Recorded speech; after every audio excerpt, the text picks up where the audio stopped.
দ্বাদশ জাতীয় সংসদ নির্বাচনের পর অস্ট্রেলিয়ার প্রথম উচ্চ পর্যায়ের সফরে ঢাকায় দেশটির পররাষ্ট্রমন্ত্রী পেনি ইয়ং। মঙ্গলবার রাষ্ট্রীয় অতিথি ভবন পদ্মায় তাকে স্বাগত জানান পররাষ্ট্রমন্ত্রী।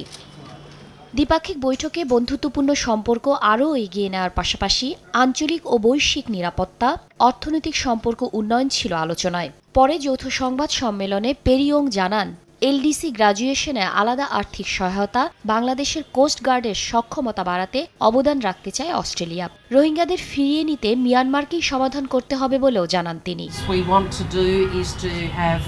Deeper cooperation between our coast guards.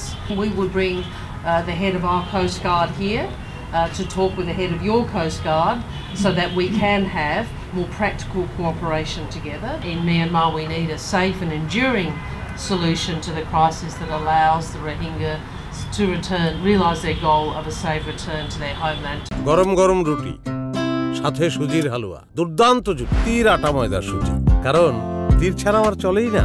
পররাষ্ট্রমন্ত্রী জানান, দেশটিতে শিক্ষার্থীদের যাওয়ার প্রক্রিয়া আরও সহজ করা, দক্ষ জনশক্তি রপ্তানি, কৃষি খাতে সহযোগিতা সহ জলবায়ু পরিবর্তন মোকাবেলা ইস্যুতে আলোচনা হয়েছে। We are now enjoying quota-free, duty-free access in the Australian market.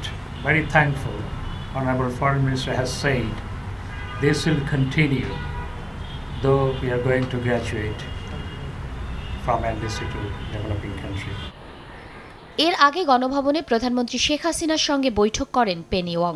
ভূরাজনৈতিক পরিস্থিতি বিবেচনায় এবং ভারত মহাসাগরীয় অঞ্চলকে কেন্দ্র করে অস্ট্রেলিয়া বাংলাদেশের সম্পর্ক জোরদারে আগ্রহী বলে জানান তিনি। মঙ্গলবার দুপুরে সচিবালয়ে স্বরাষ্ট্রমন্ত্রী আসাদুজ্জামান খান কামালের সঙ্গে সাক্ষাৎ করেন পেনি ইয়ং। যান ধানমন্ডি ৩২ নম্বরে জাতির পিতা বঙ্গবন্ধু শেখ মুজিবুর রহমানের স্মৃতি বিজড়িত জাদুঘরে কিংবদন্তি রাষ্ট্রনায়কের প্রতি শ্রদ্ধা জানান অস্ট্রেলিয়ার পররাষ্ট্রমন্ত্রী।